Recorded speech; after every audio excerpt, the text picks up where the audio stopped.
Hello there. Welcome to Introduction to Programming Week 5. So today we're going to go a bit deeper from last week. We're going to be talking about the types of repetition structures. So there are two types of repetition structures, right? One is a counter repetition and another is sentinel repetition. What do these both mean? Well, let's look at both of them one at a time. So counter repetition, right? It has some aspects to it. One, it has a counter, obviously. But what is a counter? Well, it's a variable, right? It's a specific variable, okay? And then we have an initial value. That's where the variable starts, right? Then we have a final value where the variable stops. And then we have the condition to execute in between the start and stop, right? For instance, let's say I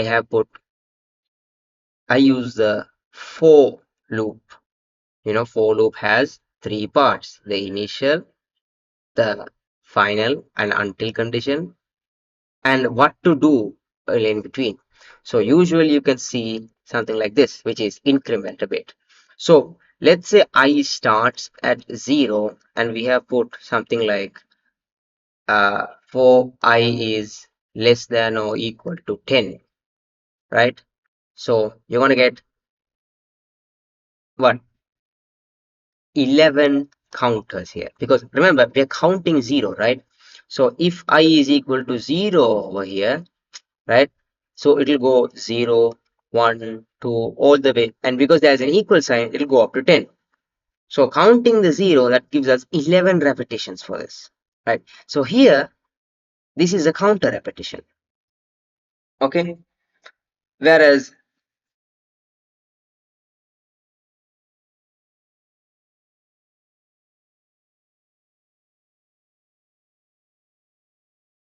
whereas the sentinel repetition uses a thing called a sentinel value.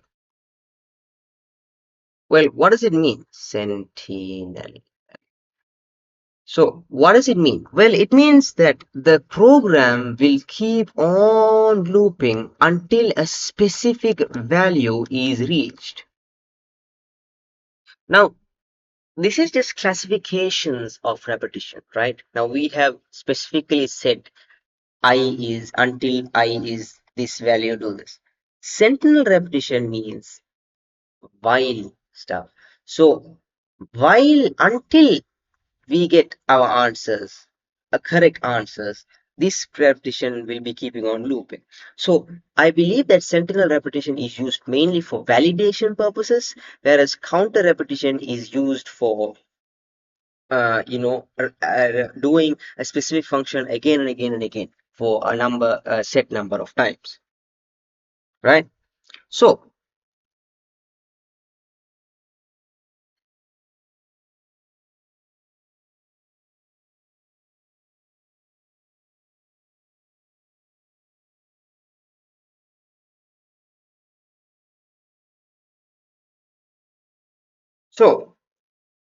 let's talk a bit more about the counter repetition. Counter repetition has four parts. First, we have initialization, right? Then we have the condition, and then we have finally either the increment or decrement. I'm sorry, I thought there was four, but there's actually three. So let us take the while loop, or let's take the for loop actually. So initialization is when we say int I is equal to 1. The condition is, let's say, system out print, sys out print, and we say to print a specific line. But let's say we want to print it out 10 different times. So what we do is we again increment it, right? We add 1 to it, and then we keep on looping it on and on and on and on and on until, so that's why we use the for loop, right? For I equals to 1, I less than or equal to 10, I plus plus, right? So here we can see the for loop has the initialization and the increment decrement already in it. So we don't have to do this inside of it, right? So, but what if we are using while, right?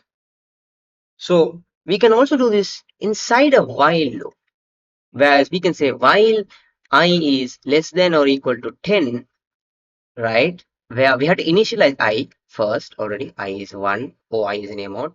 While I is less than 10, we do the sys out print, and then we add an increment. We do an increment. So even though we did an increment, I is equal to 2. So it will still keep looping until I is equal to 10, and then it will exit this loop, right? That is how a counter repetition works.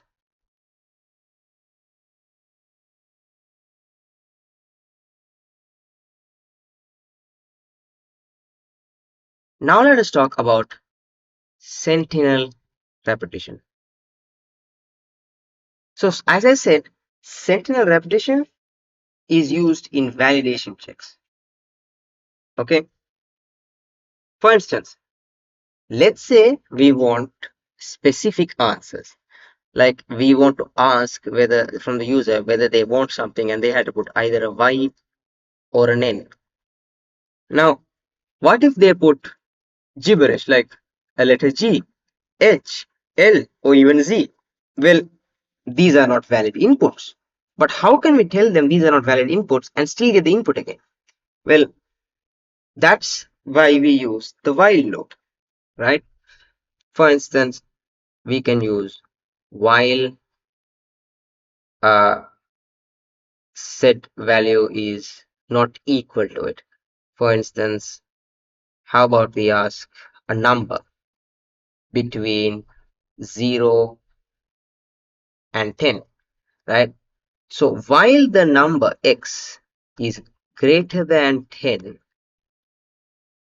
or x is less than 0, see, this is a sentinel repetition, because although it validates, unless these values are not reached, right? So these, unless those values are not reached, only then will the program exit out of the loop, right? Similarly, let's say we want a number, we want a program to check whether a number is equal to -1, right? And if it is not equal to -1, keep on looping. So we can put a while loop, and we can say number if number is already initialized. Remember, both of them has initializations, okay? So while number is not equal to -1, right, we can execute it, and we can put a scan value. So it will keep on looping until the number is equal to -1, where afterwards it will be terminated. So this is all there is about repetition stuff. So in next lecture, we may learn about the do while, and until we learn about do while, there's not much more. I will be incorporating labs sessions. I will be teaching what they teach us in labs, because I believe that it may help me to learn a bit more. So I think that's all there is. And one more small thing, a small message. Remember, you are loved. Remember, you are important. Remember, the world needs you. Right now, everything may be shit, everything may be fucked, everything may be, I don't know, the worst thing that there ever is. But remember, you have to be steady, you have to be careful. Sometimes no one may believe you, but remember, someone out there does. Okay? Anyways, have a great day.